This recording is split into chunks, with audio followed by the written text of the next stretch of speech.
Good morning and welcome to गना shot. गना shot में आप सबका स्वागत है।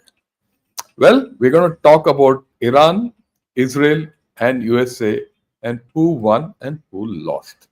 Well, from my perspective, my cartoon says everything. Okay, having said that, let's go into certain details. Like I said yesterday, I was planning to do on China as geopolitical decline. And unless something else happened overnight, and something did happen overnight, and well, we're going to discuss it because it has implications. It does contribute to China's geopolitical decline, which we'll do tomorrow or day after. It depends. Uh, right. Let's go one by one. Okay. First and foremost, I saw this remark by Anil Rana. Yesterday's talk which I had with Brigadier Arun Saigal. And General calling a brigadier sir shows the high quality and integrity of our officers. Salute. Thanks a lot, Anil. I must tell everyone that rank is temporary. You hold a rank and you retire, but respect is permanent.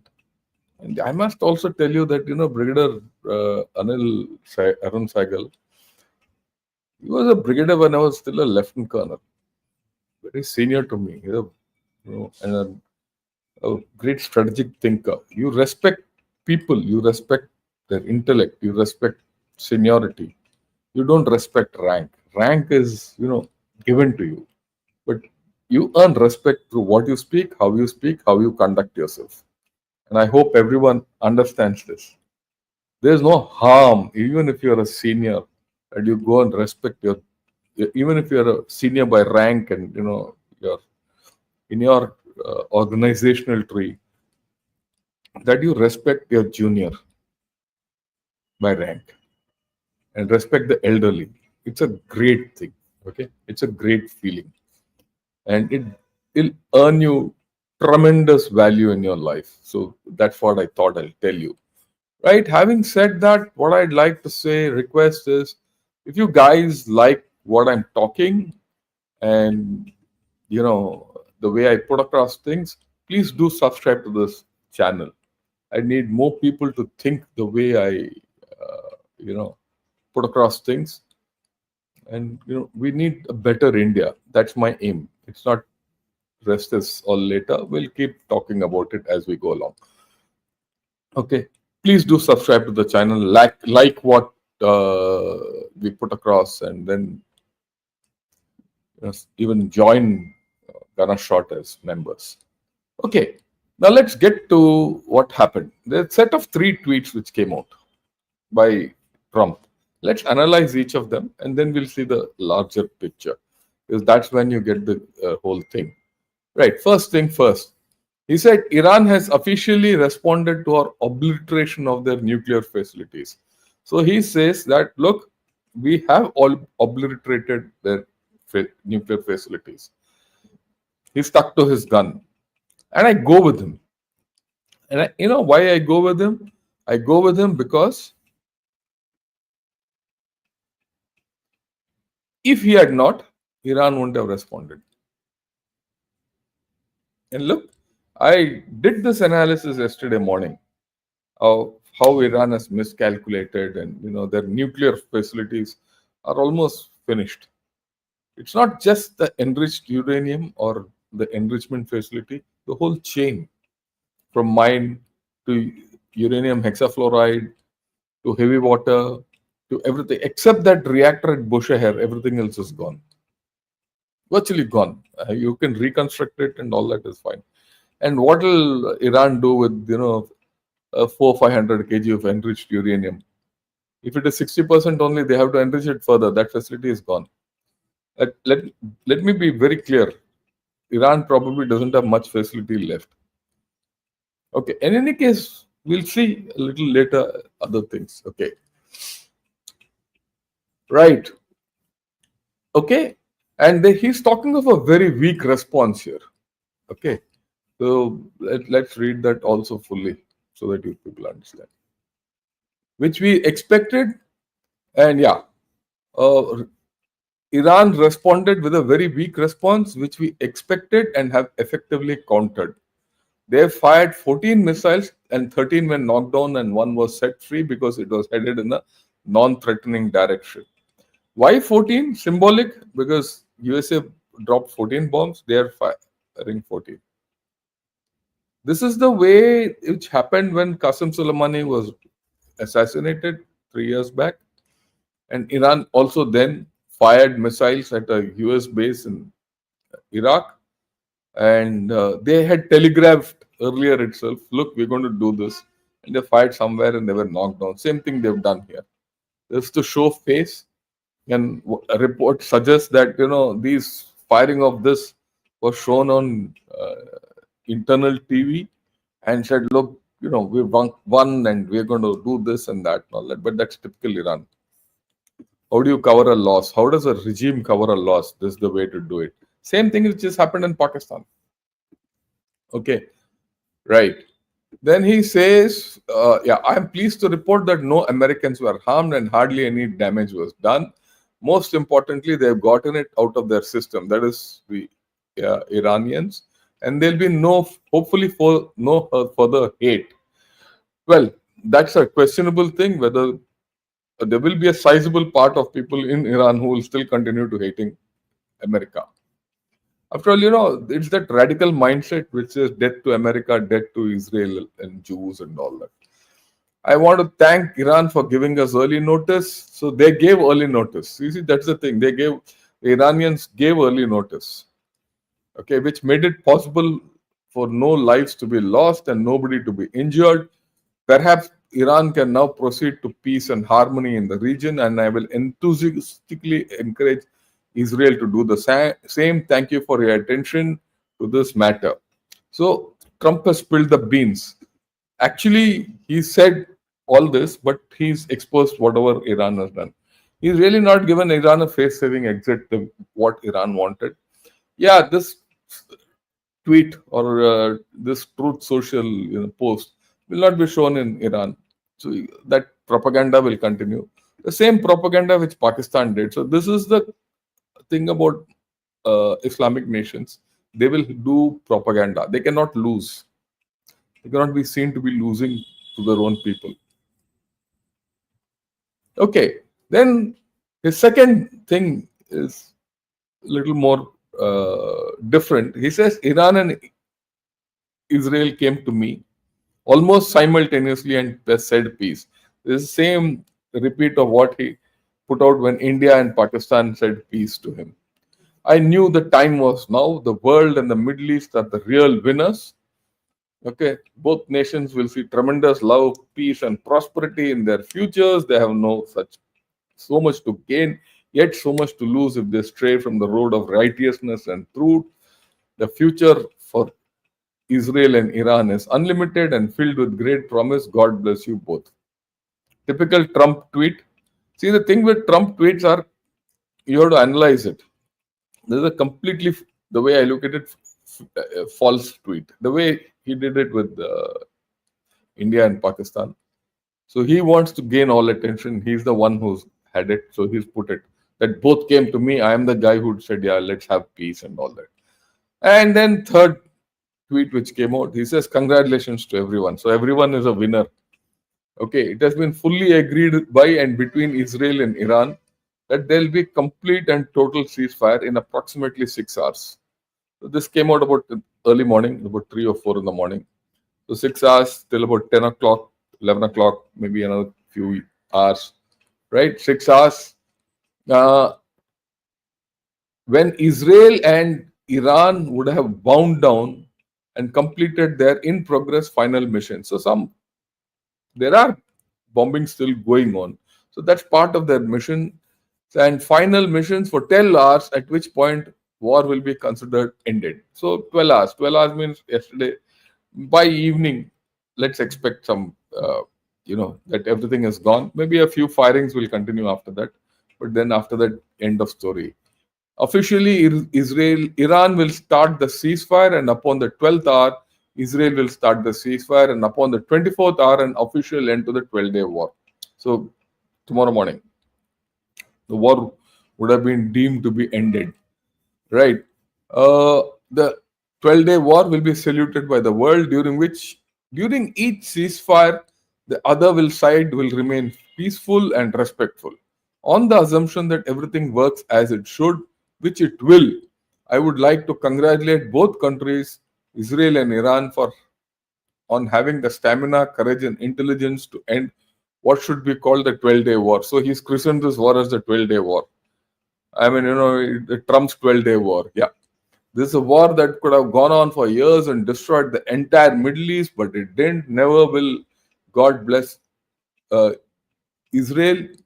God bless Iran. God bless the Middle East. God bless USA and the world. So everything is God bless Abhi. Now that this whole story is done, right? So it look, the whole thing appears that it hinged on that stupid thing called nuclear enrichment and things like that. And when that finished, I think Iran has thrown up the towel. Let's be very clear. Yesterday itself, if you remember in the morning, I said in my miscalculation that look, Iran has no good options. Yesterday evening with Brigadier Arun Sehgal, we discussed Iran's best options. We knew our discussion was a little off tangent, but we discussed Iran's options. And what did we come to by the end of that 1 hour? Look, Iran has no good options. Best is to take a step back and get a face-saving exit. And that's what it has sought, and Trump has given it. Why will he not give it? Right? Now, we'll see the implications of all this and where this whole story is going ahead. Is this peace completely? I don't think so. There's going to be a lot of unrest. They might be, missiles might not be flying. Oil will resume. Oil never got stopped. Oil will resume everything, but it's not going to be peace. I don't think peace will take a long time. And why?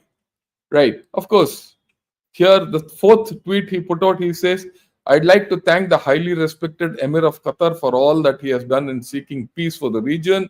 Regarding the attack today at the American base in Qatar, I am pleased to report that in addition to no Americans being killed or wounded, very importantly, there we know Qataris killed or wounded. Thank you for your attention. Which means the Emir of Qatar has been the go-between. Qatar is a good friend of Iran. Qatar is a good friend of everyone. Qatar is a good friend of everyone there. Okay, Qatar puts hands in everyone's pockets and tickles where it matters, and then it also squeezes where it matters, right? Because from the pocket what can be squeezed. Okay, so so there is an in between. There's a go between. Qatar has been the go between. So that's what come out. Okay, now let's go ahead. Yesterday I gave this out. Miscalculation. There's no doubt. I still feel Iran hugely miscalculated.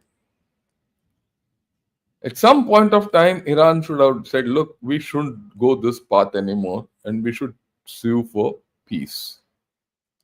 Okay, how to sue for peace and how to come out smelling victorious is something I think Iran has not been able to do. To that extent, I grant the Pakistanis. They knew that they're going to get hit on 10th morning. I knew their thing was not sustainable. They finished. And immediately they ran to Trump and said, Bhai, mera maaf karo, mere ko ye bachao. So that I live to fight another day. And that's what the Pakistanis are doing. What has happened later on is something silly. We'll talk of it. Okay. So let's start this whole story, right, from where it started, 7th October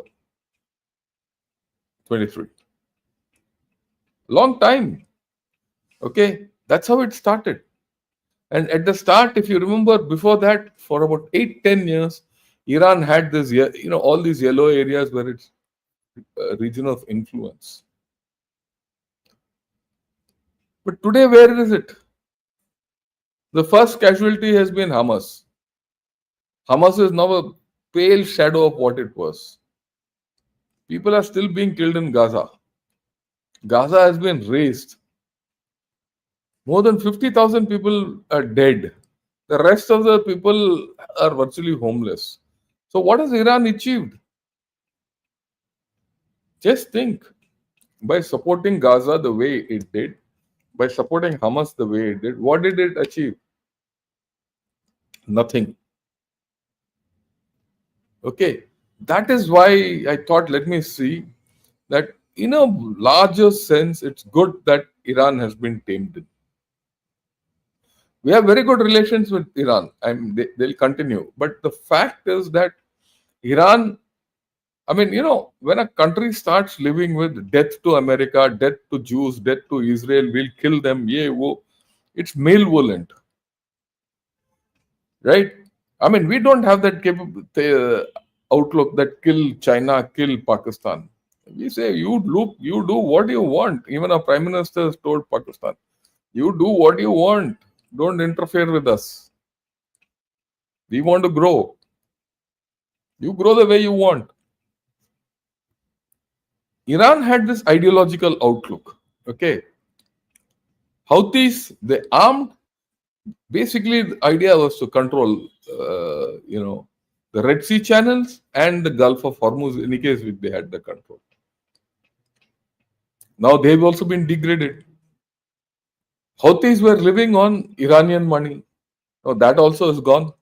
They'll do some, piracy and all that. It will get degraded now that the main thing is gone. Okay. Hezbollah has completely degraded. Okay. At one point of time, it was said Hezbollah is a militia which functions like an army, right? And behaves like a political party.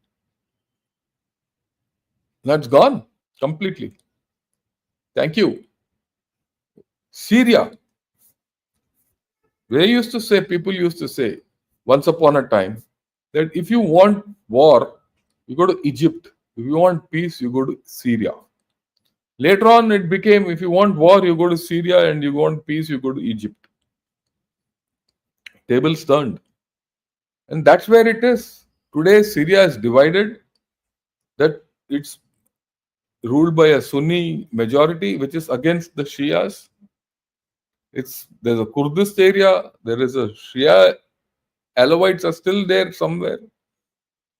There's a Bedouin area, there's a Mennonite Christian area. So it's split. So is Iraq. There are some Shia militias operating, this, that, all that. They'll continue. This business of militias operating in Middle East will continue. And that is why I said it will not be peace. Okay. Good, bad or ugly, Iraq was okay under Saddam Hussein. In whichever manner it was. Okay. But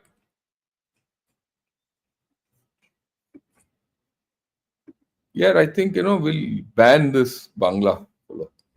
Yeah, I think it's quite a nuisance. He starts talking of, something. Okay. Right. So, we were talking of Iraq.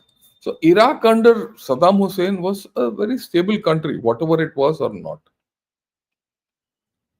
Now, after the American exit from there, it's been how long? 20 years. Or, yeah, nearly 20 years. And it is still not stabilized. And American troops are still deployed there. Okay. So that's bad. Then you look at Iran. 1 year back, Iran was on top of the game. It had great strategic value with China and Russia. Where is it now? It was a power to reckon with. You lost that power like that without understanding what you're doing. Okay. Where is it now?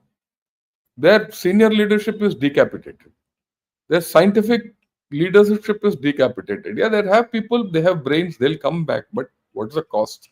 What's the time? How long will it take for them to come up again?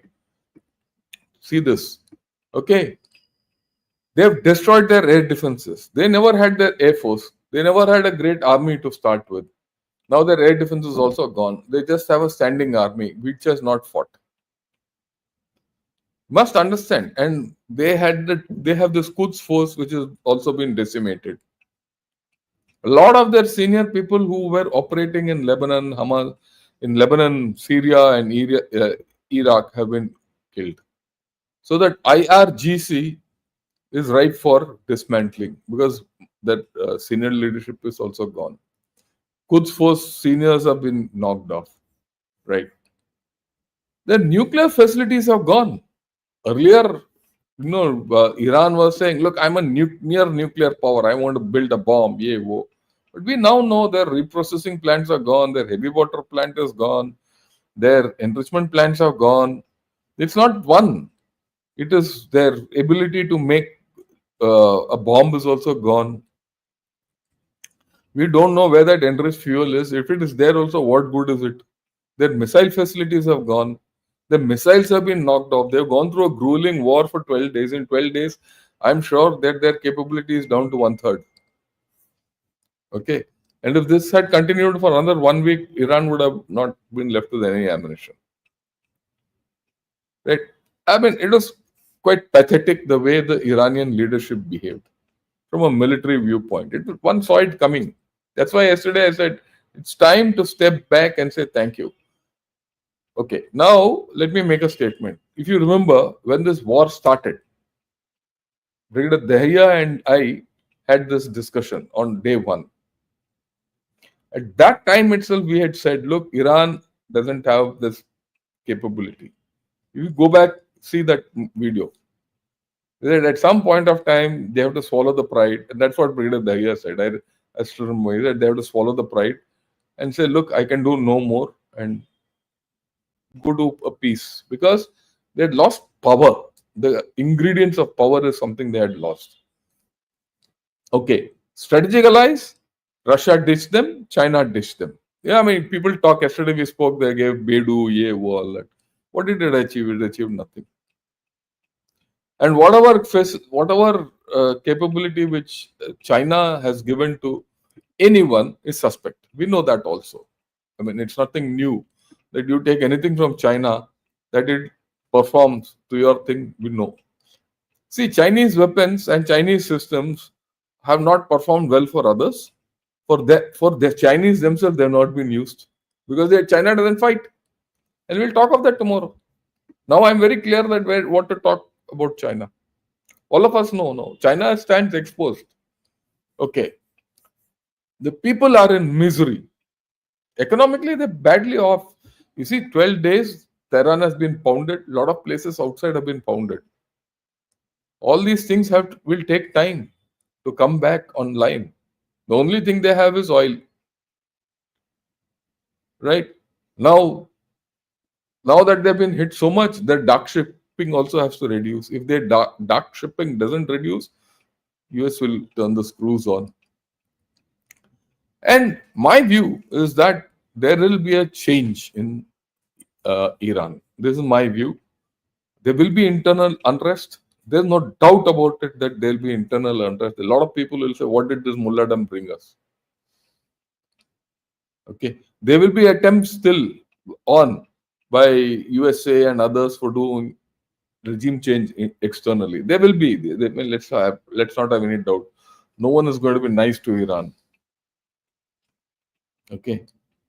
And you will find internal forces acting. The mullahs also acting. So that's why I said there'll be no peace here. Internal turmoil will continue. Let's not have any doubt about it. Okay. But eventually, I think if a change of government comes, I hope it comes. It's good for a change of system comes for Iran, which is good for Iranian people. I will not say democracy. Democracy will take a long time to come because there are no institutions for democracy left in Iran. And the theocracy has to be uprooted. So there will be upheavals. And that Shah son is useless. He doesn't have any capability. He doesn't have. And if he's enforced by USA into Iran, then there'll be another problem. Okay. But overall, the danger is, will Iran also degenerate into what is today's Iraq or what is today's Syria? The problem here, and this is what yeah, we'll come to Israel. The problem here, if that happens, we are seeing something very funny going to happen. Why? In the case of Syria, you had a group of HTS and that Al Shara who came and took over. There was a group, and Turkey made that happen, right? In the case of Iraq, the change came because of the invasion and Saddam Hussein's trial, hanging, all that. In the case of Lebanon, there is a government of Lebanon still there. So when you took out Hezbollah, that government took over. The government was always there. Hezbollah was part of that government. But in the case of Iran, there's no occupation force, there's no invasion force. Everything is internal. It is still left alone. The Chinese will also try to interfere. The Russians will also try to interfere. They will want that anyone who comes new has some orientation to them. US will also be there. So these external players will continue their path. Remember, all of them, including Israel, have deep inroads into the Iranian system. And the theocracy is also fighting for its survival now. So you'll see this happening. If it doesn't happen, I'll be surprised. Well, if it doesn't happen, then the theocracy has tremendous hold. Anything other than theocracy, there is going to be chaos. Even with theocracy, I don't see this whole thing coming for the next 4-5 years. Remember, at the beginning of the war, of this 12-day thing, Iran still had something there, but now they're left with a lot of destruction. Okay, you got this thing that you fired 14, 15 missiles and you told them and you showed it on TV, but people are people, they'll realize it beyond a point. All this is bloody fake. And people are going to be even worse unless a regime change happens. Will it happen? I don't know. So, in an unstable Iran is what we're going to see. Everyone will want to take the cake. Okay. What about Israel? Look, Israel has been at war for so long now. It's not overnight. Okay. It's tremendous. I think Israel was also at the end of its tether. Israel has to now recalculate. There's a lot of internal rebuilding which has to do. Netanyahu was surviving only because he kept the war going. A lot of talk that Netanyahu wants to keep the war going because of his political survival. Right? If he goes, if he's taken off, he might face a trial within Israel. That's the kind of internal thing within Israel. The internal politics of Israel are quite fractured. For those of you who know, we have not spoken of it. But now that will come to the fore. And Israel also has to think how it behaves with its neighbors and most importantly with Gaza. It has to come to some accommodation with the Palestinians. Whether some might think the Palestinians are useless and Israel is good. Some might think Israel is useless and Palestinians deserve whatever. A place in the sun, after all, they're humans. My view is both have, and there's a lot of enmity there, both have to come to some via media and start living with each other. If Israel does the mistake, look, I finished off Iran, I finished off Houthis, everyone, so I'll sort out Gaza, and all those people out there, they're mistaken. That won't happen. Ultimately, people matter. And Israel has to start understanding that people matter. Will it understand that and take the whole thing forward or not is the $1 million question. And in this, it also has, its economy has taken a hit. This time we're very clear. that the Iranian missiles have made an impact in Tel Aviv, Haifa, and all that. What is the extent of the damage? How will they recover? How will they recover their military mojo? Because a lot of ammunition expenditure, some of their planes must have gone, whatever. So a lot of rebuilding within. So, it's like everyone is now tired.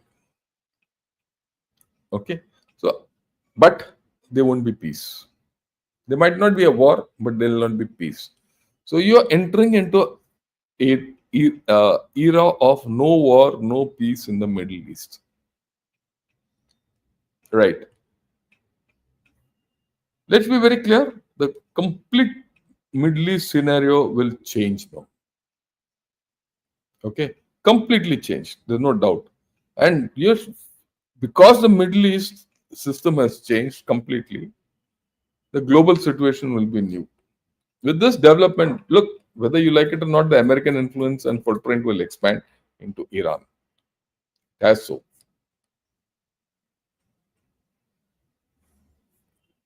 Completely new system. And right. So let's go to that. Let's take this and see. Okay. Okay. So this is Iran. Okay. Just think. Today from Oman, UAE, Saudi Arabia, Iraq, Syria, Lebanon, Jordan, now Iran. They all, their power bases are now going to be dominated by USA. Iran will see how it goes, but I will say that US will have its footprint there. It will not let go. No, that's the thing. China's power base has gone from this area. Russia's power base has gone from this area. That's a frightening thing, actually. It's a very frightening thing.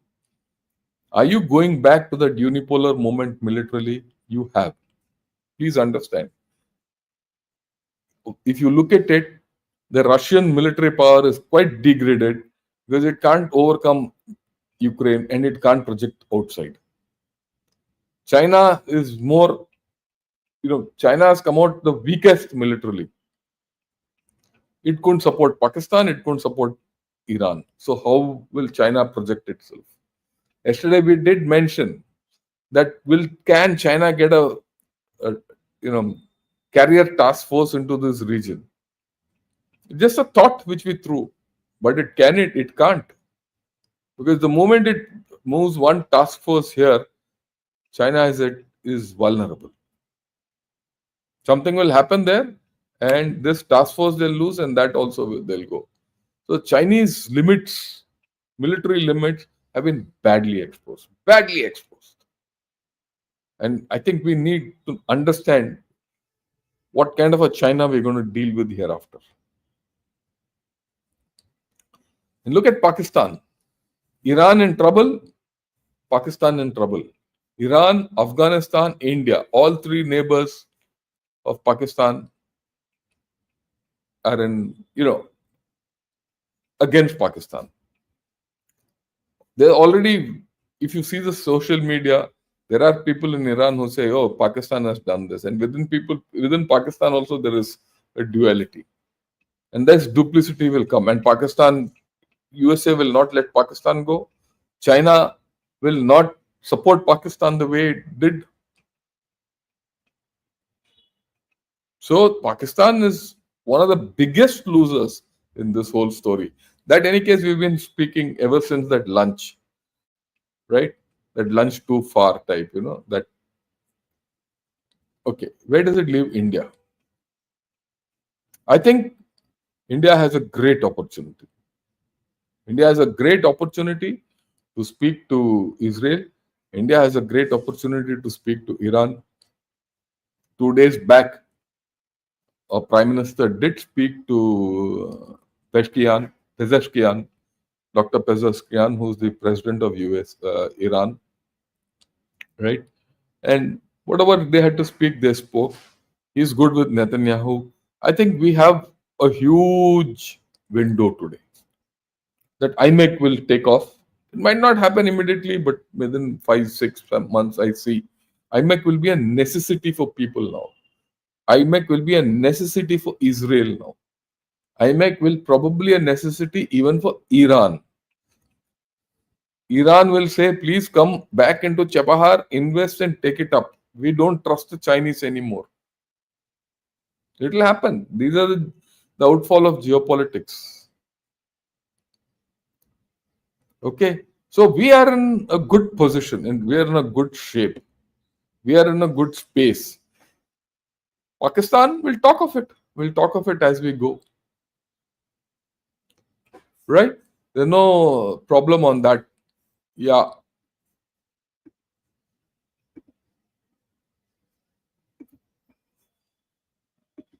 Yeah. I've taken that chap out, that Chinese fellow. He's an idiot. Yeah, just taken it off, right? Because I'm not concentrating on those. Your comments also, I see them very often. I concentrate on what I'm speaking, right? So you see this change. When this changes and Chinese influence in this region reduces, the Russian influence in this region reduces, American influence goes up, Indian influence goes up. And that is inevitable. Of course, we have to play our cards well. It's got a backward integration into what's happening. Already. I think yesterday or day before, Mr. Doval went and met Wang.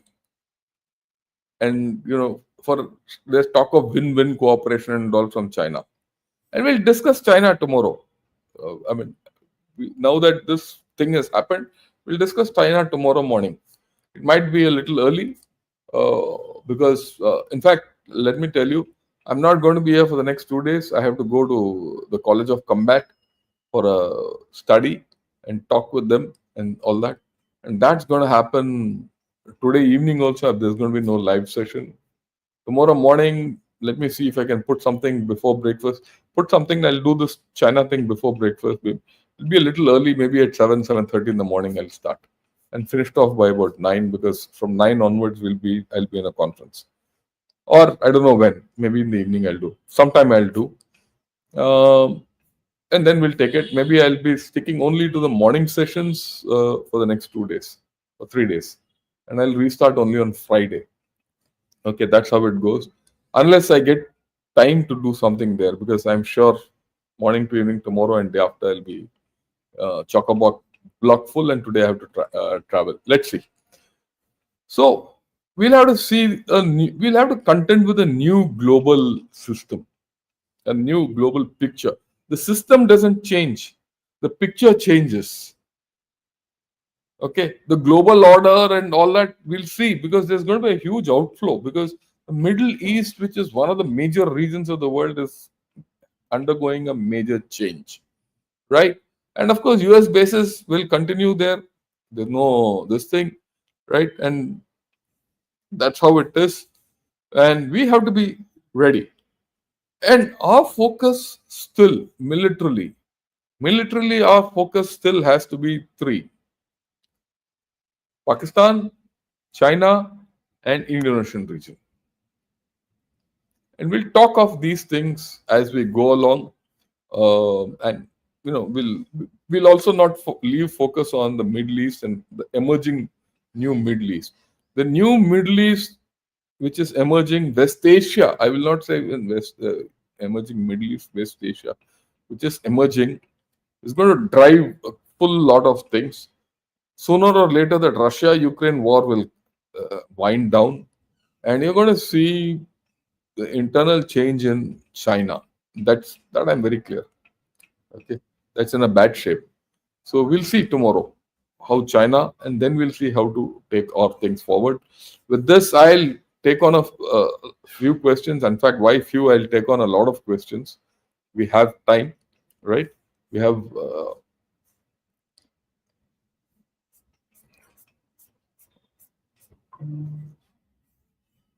Okay, Wordcraft.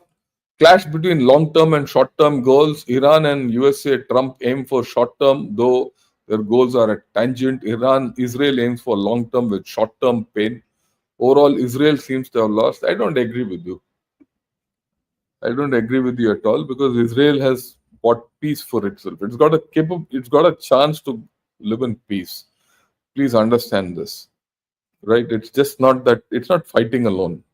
But Israel has to be sensible as to how it goes about. Okay, good morning. No one is talking about Trump a ceasefire except Trump. No. Yesterday itself, Netanyahu said, "Look, I see that my thing will finish early." He knew. Okay, even Israeli statement, Iran statements, which is they've come out, though they say, "Oh, we're not interested in ceasefire," unless, of course, the other side says, then we'll say ceasefire. So they're also there. I think everyone is on board. It's now very public that Qatar has, done this deal. In any case, he said so. And it's not only he; others also are saying. You go to Al Jazeera and all, they're talking of it. So Qatar has managed this. Qatar is a place where everyone meets. It's like I call Qatar the Switzerland of Middle East. You know, in the Second World War in Switzerland, everyone used to put their money in Switzerland. Everyone used to go to Switzerland for a holiday. The Germans, the Allies, the French, everyone, and everyone used to go and meet there and talk. Okay, same thing is happening here in Qatar. Qatar is the Switzerland of Middle East. In fact, General Dushyant and I did this podcast called Qatar is the Middle East of Switzerland. Have a look at it, or rather, the Switzerland of Middle East. And this was when our naval officers were caught up there and all. I've described Qatar fully in that podcast. Have a look. Yeah, Trump is doing the same thing again. Uh, look, looks like he's forcing Israel and Iran to stop the war. Later, he will claim credit. Let's be frank. He's done what he had to do. He's gone with his instincts to do what he has to do. He will claim credit, there's no doubt. And he has forced Iran and Israel. But more than he is forcing Iran and Israel, right? I think they also come to the end of their tether. Iran might have lasted out a little more if their enrichment facilities were not knocked off, or their nuclear assets were not knocked off. Okay, right. Staged attack by Iran on so-called US bases, theoretics by US and Iran. That's how it is. There's an exit. That's it. Yeah, Brigadier Arun Sahgal is a gem, no nonsense, straight talker. He's a well of good insights. Yeah, he's tremendous. There's no doubt. Yeah, looks like Trump is ready to say any lie just to get that no. But that's the way it is. You know, you have to deal with what the cards you're dealt with. Today, we are dealt with Trump for 3 more years. Okay. Now, he's hardly 6 months into his presidency. He will claim this as a victory and a peace and all that. He'll shift away from India, Pakistan. I pity that General Sab who will be left on his own. Okay. Brigadier Sagal's criticisms of IDEX and American is spot on. While Americans were buttering IDEX up, Sahgal was the only person to say it's not working in India's favor. We are taking advantage of it. We weren't taking. Yeah, I agree with you. Right? We'll talk of it. You're talking about IDEX or ISET? ISET is the thing. It's not IDEX. IDEX is our internal defense thing. ISET. Yeah. Iran may not be a paper tiger, but it's definitely a plastic tiger. Kamoni always chickens out. Rings true again. BB the master manipulator emerges as the true winner possible. Anil Rana, yeah, your comment. So I hope I've explained to you my respect for Brigadier Arun Sahgal and what he stands for me. USA made it very clear that they will protect the dollar and go after China, Russia, and India. US printed trillions of dollars recently post 2020. We need a strategy to make RSC Defense Alliance. Sorry, I think you're on the wrong track. Okay, it's not in our interest to align with China at any time. Because the Chinese are now very clear. It doesn't matter which regime change comes in China. They will not negotiate on the border. Our aim is to regain our territory. So why should we go with China. Russia and China after this will have a fallout. Their fallout is almost on the cards. In fact, China itself, the regime change in China which is being driven is because they will want to go, or rather they want to be on the right side of USA, not the wrong side of USA. So this RIC and all no, is romantic talk. So just forget about it. We should see what is good for us. Let's be very clear. In China and Pakistan are not good for us. China, you can do tactical trade. That's about all. There's no Gadbandhan with him ever. I don't think Trump even knows what's going on. His statements are those. No, they're not. I don't think so. He's played this whole thing very smartly. Please understand that. Yeah, Chinese weapons, platforms, and systems were put through the first fire battle test during Op Sindoor. They failed. In Iran, they failed again, thus maximum losses to them. I agree with you 100%. Yeah. Yeah, Anil, thanks a lot I had to. Isn't this mentally unstable Trump taking the look, Tiger, it's like this. You might call him mentally unstable or not. He's the beast we have to live with. And he's quite a adept beast. He's playing the situation in every time. He's playing it to his interest and America's interest. America's interest, the way he perceives it. You have to deal with him. Okay. Yeah. Ingeborg Malik, I follow your opinions whenever possible and respect your assessment of ongoing things on hand. Keep on enlightening amongst us who are thinking otherwise. Thank you. Yeah, Rohit, good morning. Rohan, Iran followed the exact same playbook by Pak, where they claimed victory by faking they destroyed the US Qatar completely. That's the way the Islamic countries behave. There's no doubt about it. Let's not have doubts about that. Thanks a lot, Rohit, for your contribution, and thanks a lot, Dr. Ghantayat. Iran, being a signatory to NPT, had a legal right to enrichment after submitting facilities to IAEA to prevent proliferation. Failure of IAEA, which is political now, has led to this. Please speak on this. Yeah, I'll do that. I will definitely do that, but not now. See, the point is this: the NPT itself was a political tool which I think has gone out of equation at this point of time. Okay, no one respects it. You say non-proliferation treaty. India is not a signatory to it, and China is a signatory to it, but it has proliferated. There is news that enabled Iran to do cold testing through North Korea. There is North Korea, which is completely in a different direction. Israel has not declared. Everyone knows it has 70 weapons, nuclear weapons. It is not even part of any system. Okay. So I think we all gone into a system where the international systems are not working. I mean, these all, come in only when needed. The rules-based order comes in only when it is, when it is probably felt that, okay, we should have it. Otherwise, forget it. No one's bothered about it. So I think we have to rethink about this entire story of NPT. I'll get someone to talk about it. I'll get someone who knows the ins and outs of NPT and, everything, and talk of energy and all that. And we'll see the interconnections and then go ahead. But the NPT is quite discriminatory. Okay. And that's one of the problems why China doesn't allow us to get into the NSG, because we are not signed on the NPT. Okay. Sundar Krishna, thanks for joining us as a YouTube member. Right. Yeah, Pakistan is far better in fooling its own people. Propaganda jivas, I agree with you. All these peace messaging is for Nobel Prize. I agree with you.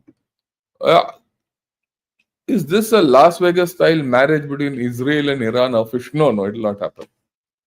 It will not happen because I don't think. I think both of them are in for their own problems. I think there will be a regime change in. I mean, like I said, Iran.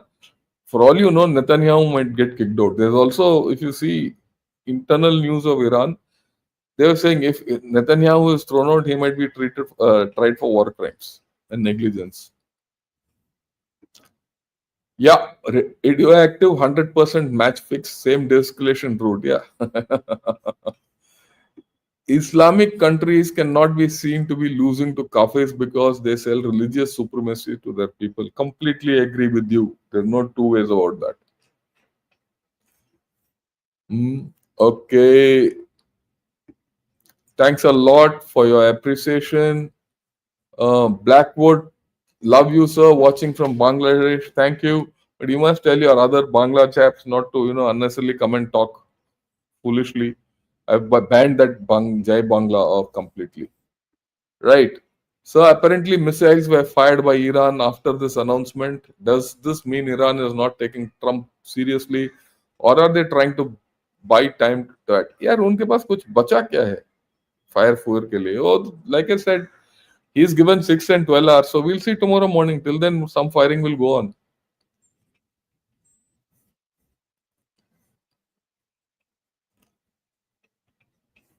Yeah, have the Europeans not lost again?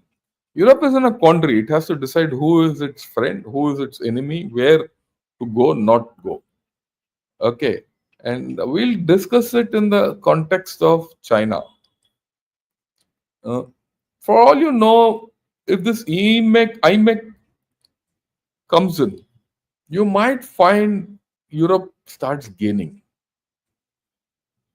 If IMEC goes through, they'll get energy from here and get off Russia.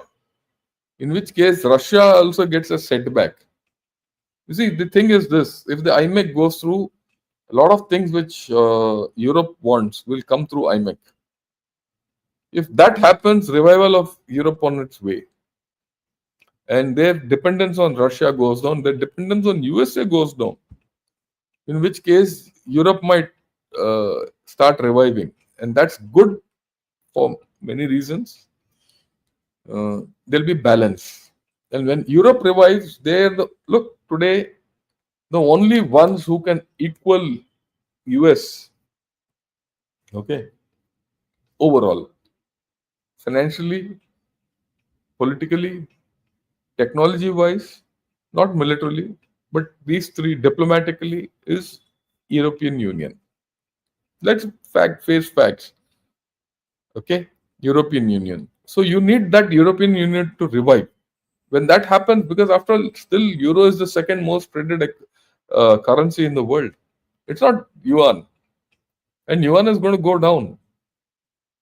Russia is down. So you need, and India is not there financially. Let's we shouldn't we shouldn't dream.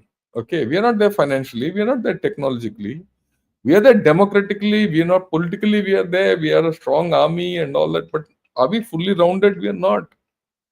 Europe has inherent strength. I think there's a lot of value if this IMEC goes through. Europe and India have to team up together to balance USA out. Take a longer view of things. Yeah, is it? It is because Iran has a modicum of self-respect that it didn't fall at Trump's feet. I agree with you. I agree with you. Pakistan has no self-respect. वो तो किसी को भी चूस लेगा.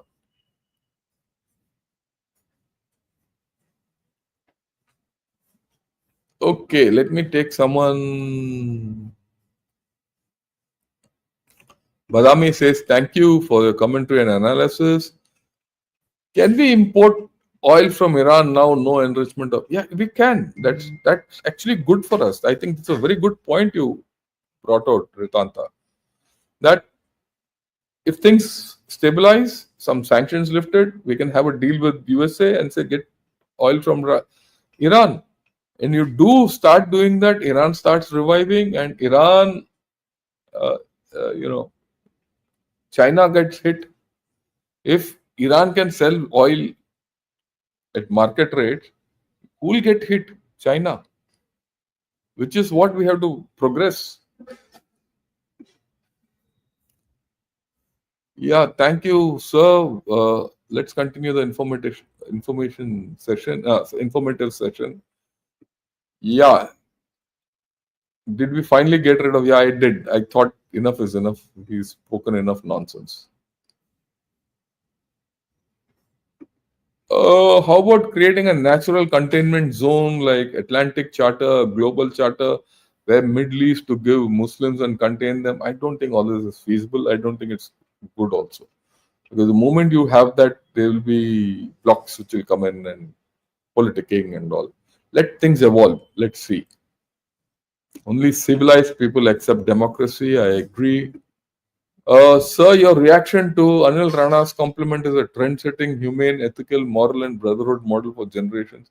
Yeah, yeah. Thanks a lot. But that's the way we should be, isn't it? We shouldn't. We should respect each other. That's the fundamental thing.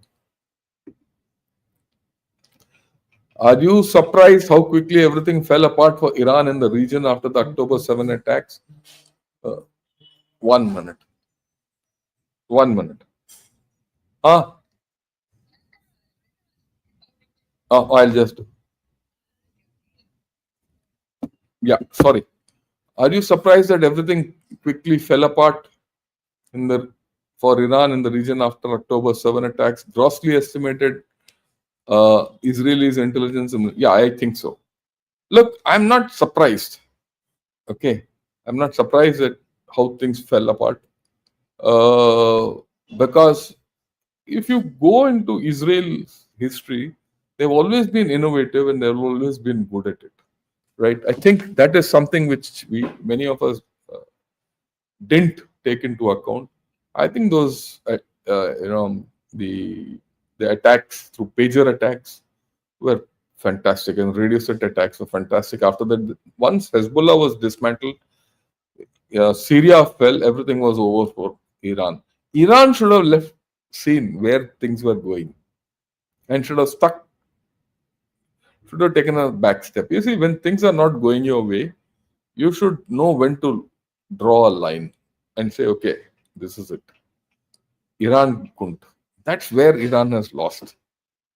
Their ayatollahs have decapitated Iran by not having political intelligence. You see, again, that's where I give a lot of credit to Mr. Modi. Once we did what we had to do with Pakistan, pursuing things with Pakistan were of no use. It would have probably become counterproductive. Yeah, we might have got some more hits on Pakistan and all that.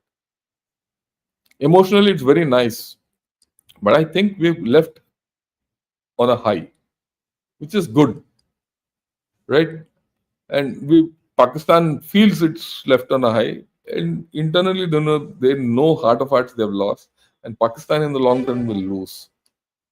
I don't know whether in the long run Iran will gain anything. In fact, it has lost even worse than Pakistan. Yeah, absolutely love how Indian ex-generals came forward to educate everyone on geopolitics and dynamics of wars. Pakistani ex-generals are nowhere near. This alone should be enough evidence who is serious. Yes, thanks a lot, Sylvia. I took this question for one reason. 3 days back, I was speaking to a set of school children and a few common citizens on what's happening in our neighborhood and about India and Pakistan and all. I'm trying to get this video of that. If that comes, I'll put it on a gunner shot. You know what I told them? I said, look, and in that function, Self and General Rajiv Narayanan were both together. And those of you who watch Gunner Shot regularly, you know who Rajiv Narayanan is. Comes on my channel and is quite famous otherwise also. We're both in the same thing in IIT, in the same department. We meet almost every second day, second, third day. So we were sitting and talking. So, people spoke about this issue about generals of Pakistan and all. I said, look at the generals of Pakistan. All generals of Pakistan are multimillionaires, right? They don't have time to speak to their people. They don't have time to speak to their people. because they've got made so much money at the expense of the people. They can't face the people and they run away. After they retire, most of them live in palatial houses, farmhouses abroad in Pakistan and live a king's life. It's only in India where generals come and speak. Right? We are not rich. We are well off what the government gives us. We are happy. And we have to give it back to our society. And that when we give it back to our society, India will rise. Education.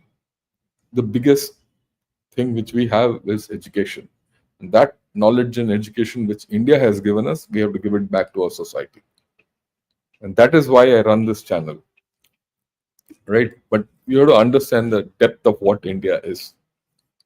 Yeah. In what ways can India, as a rising regional power, leverage its strategic influence to shape a deeper, mutually beneficial partnership with Iran? Yeah, there are a lot of things. Already that thing is on en route. Prime Minister has spoken to the President of Iran, and I'm sure they'll come forward because they trust us. See, India has this great thing of trust, and that's where things will work out. Qatar is, yeah. Sylvia, no. A lot of people are sending super chat. You can. I'll be grateful if you do that. Yeah. Qatar is diabolical. Qatar funded US universities. Yeah, Qatar is what it is. That's why I said Switzerland of the Middle East. Have a look at that video. Okay, it's the villain and the joker and the hero of this entire piece. It's got actually more money than it can dream of. That's why. Looks like a fixed match has happened. What happened? Yeah, that's it. Ceasefire will hold. Don't worry, because everyone is tired now.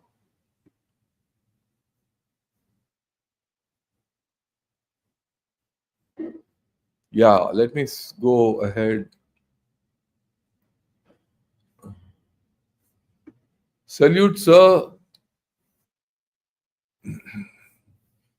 What will there be a lot of purges by the current regime accusing of espionage, or will there be a cautious to stabilize the regime? No, it will not be. There will be a lot of purges. Don't worry.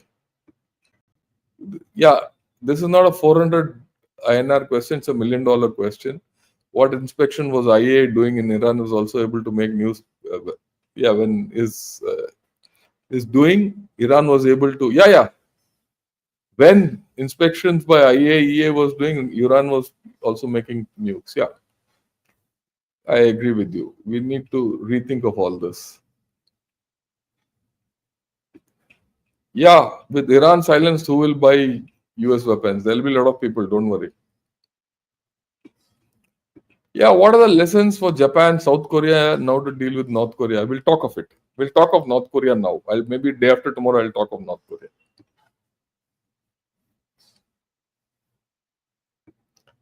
Yeah, on a lighter note, I'm glad you may be offline for a couple of days. I would be easier for me to start my work. Oh, sorry. Yeah. This is very nice. China has the bathtub navy, stay at home. Correct.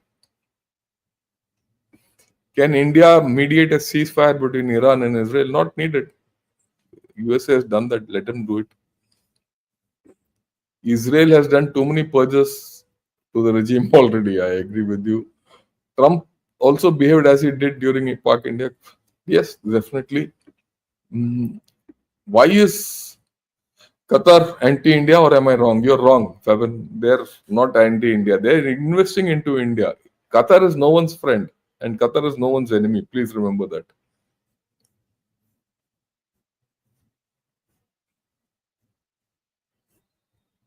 Okay, I am running out of time.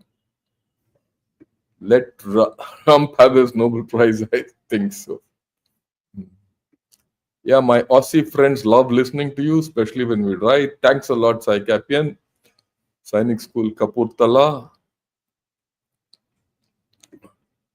Good morning. Slightly off the topic. After Iran-Israel ceasefire, do you see Op Sindur point to loading and in? No, I don't think so. It's a foolish thing if we do that. Yeah, BB is very safe. No regime change. I might disagree with you. I mean, in terms of no regime change in Iran and all that, fine. But you know, Israeli politics are vicious, so he might have to go finally. Thanks, Hans, for gifting this. Mm, New reality now. US is stronger and China is becoming weaker. Next 2 years will be more India's. Yeah, India in a sweet spot. I agree with you. Yeah. What is the level of integration and sensor fusion that your our tri services have achieved, especially the IA? Not very deep. The IACCS and Akash Tir have gone. Actually, they're one. Akash Tir is part of the larger IACCS system. And the good thing is, both these we've been already always having it. We've always had the architecture. With the increase in sensors and the kind of integration we've had, we are in good space. And now something more is going to happen. It's going to be taken to the next level. So we are okay. Don't worry. I mean, thanks for this question and thanks for your contribution. But I think we are in good level. Is this the end of US military dominance? As earlier they had the ability to complete wars. Now they need to withdraw due to threat of missiles. I don't think so. It's the opposite, sir. I think their capabilities are fantastic. We should be practical. Who else has this B2 kind of a capability? And the fact that they visualized it and they have that kind of a thing, weapon system, that is what is to be seen. And China is far away from this. What China army analyzes all these conflicts? Tomorrow we'll talk of it.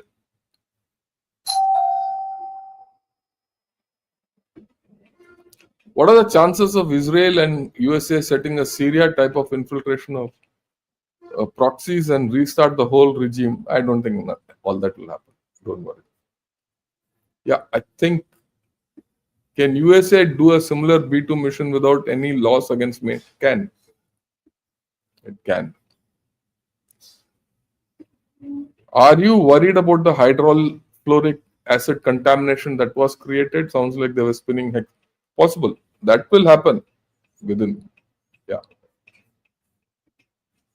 Here to find the true story vis-a-vis India, can Iran be expected to cooperate with? We'll see. This is a big question. We'll see how things go out. Okay, go on. Okay. Thanks a lot, Jinka Mamu, Jai Sri Ram.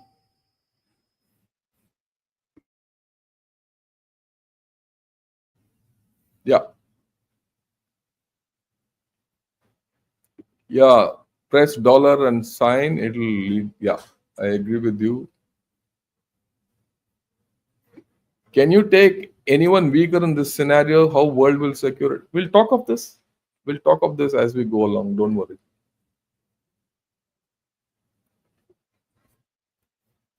Please bring an air marshal and vice marshal. Yeah, we've spoken of it. I got Diptendu Chaudhary to talk of all that.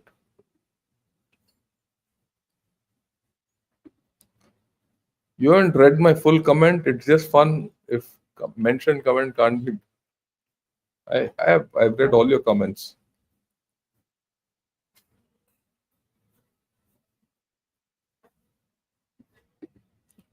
I wish it was mandatory for every elected politician in this country to compulsory attend a 6-month orientation conducted by senior defense. They should. Yeah, I agree with you. I am VAM. From a strategic perspective, do you think we need to have more people-to-people contact with Pakistan and Bangladesh? Can we increase our soft power? Look, we have tremendous people-to-people contact with Pakistan and Bangladesh. It has not improved the situation. As simple as that. I've been seeing this from a long time. There is some antipathy from their side, more from our side. And this is my felt thing, not from now, for over years. There's a problem with Bangladesh and people of Bangladesh and people of Pakistan.